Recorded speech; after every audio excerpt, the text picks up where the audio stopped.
شروع اللہ کا نام لے کر جو بڑا مہربان نہایت رحم والا ہے۔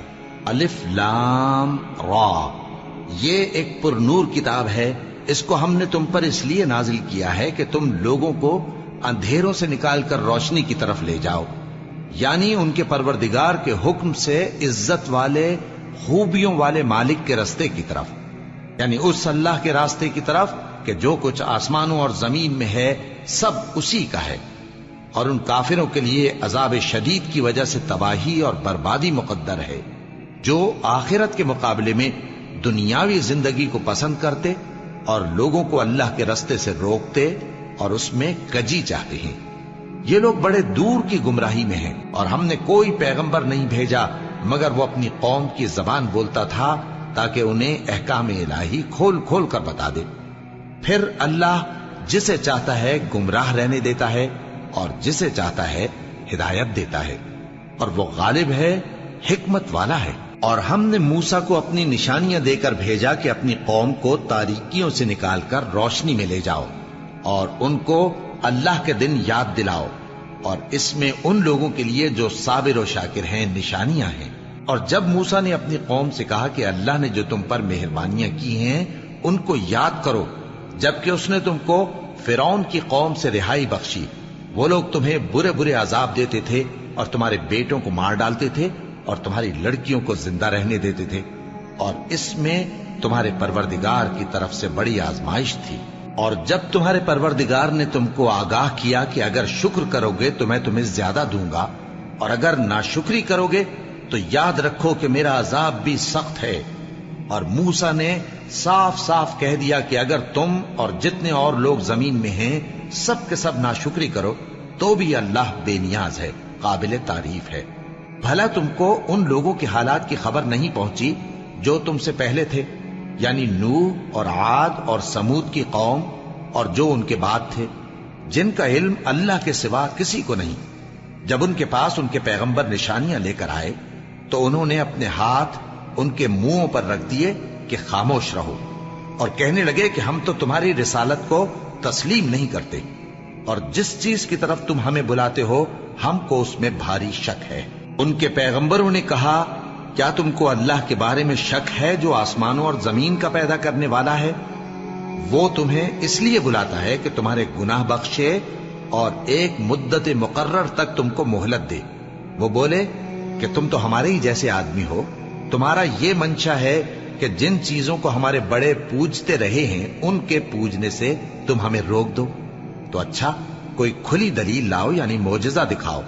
پیغمبروں نے ان سے کہا کہ ہاں ہم تمہارے ہی جیسے آدمی ہیں، لیکن اللہ اپنے بندوں میں سے جس پر چاہتا ہے نبوت کا احسان کرتا ہے، اور ہمارے اختیار کی بات نہیں کہ ہم اللہ کے حکم کے بغیر تم کو تمہاری فرمائش کے مطابق معجزہ دکھائیں، اور اللہ ہی پر مومنوں کو تو بھروسہ رکھنا چاہیے۔ اور ہم کیوں اللہ پر بھروسہ نہ رکھیں حالانکہ اس نے ہم کو ہمارے دین کے سیدھے رستے بتائے ہیں، اور جو تکلیفیں تم ہم کو دیتے ہو اس پر ہم صبر کریں گے، اور اہل توکل کو تو اللہ ہی پر بھروسہ رکھنا چاہیے۔ اور جو کافر تھے انہوں نے اپنے پیغمبروں سے کہا کہ یا تو ہم تم کو اپنے ملک سے باہر نکال دیں گے یا تم ہمارے مذہب میں واپس آ جاؤ۔ بس ان کے پروردگار نے ان کی طرف وحی بھیجی کہ ہم ظالموں کو ہلاک کر دیں گے اور ان کے بعد تم کو اس زمین میں آباد کر دیں گے۔ یہ اس شخص کے لیے ہے جو قیامت کے روز میرے سامنے کھڑے ہونے سے ڈرے اور میرے عذاب سے خوف کرے۔ اور پیغمبروں نے اللہ سے فتح چاہی اور ہر سرکش ضدی نامراد رہ گیا۔ اس کے پیچھے دوزخ ہے اور اسے پیپ والا پانی پلایا جائے گا، وہ اس کو گھونٹ گھونٹ کر کے پیے گا اور گلے سے نہیں اتار سکے گا، اور ہر طرف سے اسے موت آ رہی ہوگی مگر وہ مرنے میں نہیں آئے گا، اور اس کے بعد سخت عذاب ہوگا۔ جن لوگوں نے اپنے پروردگار سے کفر کیا ان کے اعمال کی مثال راکھ کی سی ہے کہ آندھی کے دن اس پر زور کی ہوا چلے جو اسے اڑا لے جائے۔ اسی طرح جو کام وہ کرتے رہے ان پر ان کو کچھ قابو نہ ہوگا۔ یہی تو پرلے سرے کی گمراہی ہے۔ کیا تم نے نہیں دیکھا کہ اللہ نے آسمانوں اور زمین کو تدبیر سے پیدا کیا ہے؟ اگر وہ چاہے تو تم کو نابود کر دے اور تمہاری جگہ نئی مخلوق پیدا کر دے۔ اور یہ اللہ کو کچھ بھی مشکل نہیں۔ اور قیامت کے دن سب لوگ اللہ کے سامنے کھڑے ہوں گے تو غریب پیروکار بڑے بن بیٹھنے والوں سے کہیں گے کہ ہم تو تمہارے پیرو تھے، کیا تم اللہ کا کچھ عذاب ہم پر سے دفع کر سکتے ہو؟ وہ کہیں گے کہ اگر اللہ ہم کو ہدایت کرتا تو ہم تم کو ہدایت کرتے۔ اب ہم گھبراہٹ ظاہر کریں یا صبر کریں ہمارے حق میں برابر ہے، کوئی جگہ رہائی کی ہمارے لیے نہیں ہے۔ اور جب حساب کتاب کا کام فیصل ہو چکے گا تو شیطان کہے گا جو وعدہ اللہ نے تم سے کیا تھا وہ تو سچا تھا، اور جو وعدہ میں نے تم سے کیا تھا وہ جھوٹا تھا، اور میرا تم پر کسی طرح کا زور نہیں تھا۔ ہاں، میں نے تم کو گمراہی اور باطل کی طرف بلایا تو تم نے جلدی سے اور بے دلیل میرا کہنا مان لیا۔ تو آج مجھے ملامت نہ کرو، اپنے آپ ہی کو ملامت کرو۔ نہ میں تمہاری فریاد رسی کر سکتا ہوں اور نہ تم میری فریاد رسی کر سکتے ہو۔ میں اس بات سے انکار کرتا ہوں کہ تم پہلے مجھے شریک بناتے تھے۔ بے شک جو ظالم ہیں ان کے لیے درد دینے والا عذاب ہے۔ اور جو ایمان لائے اور عمل نیک کرتے رہے وہ بہشتوں میں داخل کیے جائیں گے جن کے نیچے نہریں بہہ رہی ہیں۔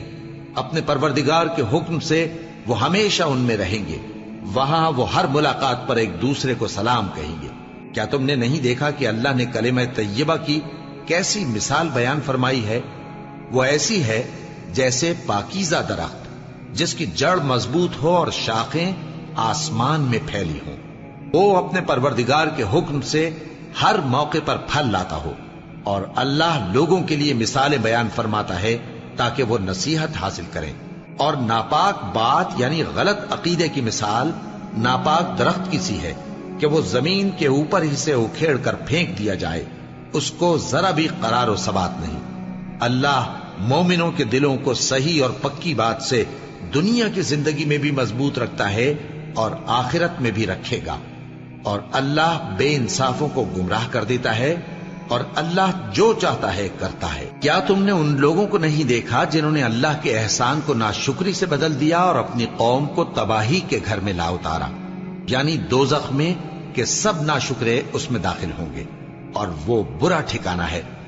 اور ان لوگوں نے اللہ کے شریک مقرر کیے کہ لوگوں کو اس کے رستے سے گمراہ کریں۔ کہہ دو کہ چند روز فائدے اٹھا لو، آخر کار تم کو دوزخ کی طرف لوٹ کر جانا ہے۔ اے پیغمبر، میرے مومن بندوں سے کہہ دو کہ نماز پڑھا کریں، اور اس دن کے آنے سے پیشتر جس میں نہ اعمال کا سودا ہوگا اور نہ دوستی کام آئے گی، ہمارے دیے ہوئے مال میں سے پوشیدہ اور علانیہ خرچ کرتے رہیں۔ اللہ ہی تو ہے جس نے آسمانوں اور زمین کو پیدا کیا اور آسمان سے مے برسایا، پھر اس سے تمہارے کھانے کے لیے پھل پیدا کیے اور کشتیوں اور جہازوں کو تمہارے زیر فرمان کیا تاکہ وہ سمندر میں اس کے حکم سے چلے، اور نہروں کو بھی تمہارے زیر فرمان کیا، اور سورج اور چاند کو تمہارے لیے کام میں لگا دیا کہ دونوں دن رات ایک ڈگر پر چل رہے ہیں، اور رات اور دن کو بھی تمہاری خاطر کام میں لگا دیا، اور جو کچھ تم نے مانگا سب میں سے تم کو عنایت کیا۔ اور اگر اللہ کے احسان گننے لگو تو شمار نہ کر سکو، مگر لوگ نعمتوں کا شکر نہیں کرتے۔ کچھ شک نہیں کہ انسان بڑا بے انصاف ہے، ناشکرا ہے۔ اور جب ابراہیم نے دعا کی کہ اے میرے پروردگار، اس شہر کو لوگوں کے لیے امن کی جگہ بنا دے، اور مجھے اور میری اولاد کو اس بات سے کہ بتوں کی پرستش کرنے لگیں بچائے رکھیو۔ اے پروردگار، انہوں نے بہت سے لوگوں کو گمراہ کیا ہے، سو جس شخص نے میرا کہا مانا وہ میرا ہے، اور جس نے میری نافرمانی کی تو تو بخشنے والا ہے، مہربان ہے۔ اے پروردگار، میں نے اپنی اولاد ایک وادی میں جہاں کھیتی نہیں، تیرے عزت و ادب والے گھر کے پاس لا بسائی ہے۔ اے پروردگار، تاکہ یہ نماز پڑھیں، سو تو لوگوں کے دلوں کو ایسا کر دے کہ ان کی طرف جھکے رہیں، اور ان کو میووں سے روزی دیتے رہنا تاکہ تیرا شکر کریں۔ اے پروردگار، جو بات ہم چھپاتے اور جو ظاہر کرتے ہیں تو سب جانتا ہے، اور اللہ سے کوئی چیز مخفی نہیں، نہ زمین میں نہ آسمان میں۔ اللہ کا شکر ہے جس نے مجھ کو بڑی عمر میں اسماعیل اور اسحاق بخشے، بے شک میرا پروردگار دعا سننے والا ہے۔ اے پروردگار، مجھ کو ایسی توفیق عنایت کر کہ نماز پڑھتا رہوں، اور میری اولاد کو بھی یہ توفیق بخش۔ اے پروردگار، میری دعا قبول فرما۔ اے پروردگار، حساب کتاب کے دن میری اور میرے ماں باپ کی اور مومنوں کی مغفرت کیجو۔ اور مومنوں یہ نہ سمجھنا کہ یہ ظالم جو کام کر رہے ہیں اللہ ان سے بے خبر ہے، وہ ان کو اس دن تک مہلت دے رہا ہے جبکہ دہشت کے سبب آنکھیں پھٹی کی پھٹی رہ جائیں گی اور لوگ سر اٹھائے ہوئے میدان قیامت کی طرف دوڑ رہے ہوں گے، ان کی نگاہیں خود اپنی طرف لوٹ نہ سکیں گی اور ان کے دل مارے خوف کے ہوا ہو رہے ہوں گے۔ اور لوگوں کو اس دن سے آگاہ کر دو جب ان پر عذاب آ جائے گا، تب ظالم لوگ کہیں گے کہ اے ہمارے پروردگار ہمیں تھوڑی سی مہلت عطا کر تاکہ ہم تیری دعوت توحید قبول کریں اور تیرے پیغمبروں کے پیچھے چلیں۔ تو جواب ملے گا کیا تم پہلے قسمیں نہیں کھایا کرتے تھے کہ تم کو اس حال سے جس میں تم ہو زوال نہیں ہوگا؟ اور جو لوگ اپنے آپ پر ظلم کرتے تھے تم ان کے مکانوں میں رہتے تھے اور تم پر ظاہر ہو چکا تھا کہ ہم نے ان لوگوں کے ساتھ کس طرح کا معاملہ کیا تھا، اور تمہارے سمجھانے کے لیے مثالیں بیان کر دی تھی، اور انہوں نے بڑی بڑی تدبیریں کی اور ان کی سب تدبیریں اللہ کے ہاں لکھی ہوئی ہیں۔ وہ تدبیریں ایسی غضب کی تھیں کہ ان سے پہاڑ بھی ٹل جائیں۔ تو ایسا خیال نہ کرنا کہ اللہ نے جو اپنے پیغمبروں سے وعدہ کیا ہے وہ اس کے خلاف کرے گا۔ بے شک اللہ زبردست ہے، بدلہ لینے والا ہے۔ جس دن یہ زمین دوسری ہی زمین بنا دی جائے گی اور آسمان بھی بدل دیے جائیں گے اور سب لوگ اللہ کے سامنے نکل کھڑے ہوں گے جو یکتا ہے، بڑا زبردست ہے۔ اور اس دن تم گناہگاروں کو دیکھو گے کہ زنجیروں میں جکڑے ہوئے ہیں، ان کے کرتے تارکول کے ہوں گے اور ان کے چہروں کو آگ لپٹ رہی ہوگی، یہ اس لیے کہ اللہ ہر شخص کو اس کے اعمال کا بدلہ دے۔ بے شک اللہ جلد حساب لینے والا ہے۔ یہ قرآن لوگوں کے نام اللہ کا پیغام ہے تاکہ ان کو اس سے ڈرایا جائے اور تاکہ وہ جان لیں کہ وہی اکیلا معبود ہے اور تاکہ اہل عقل نصیحت حاصل کریں۔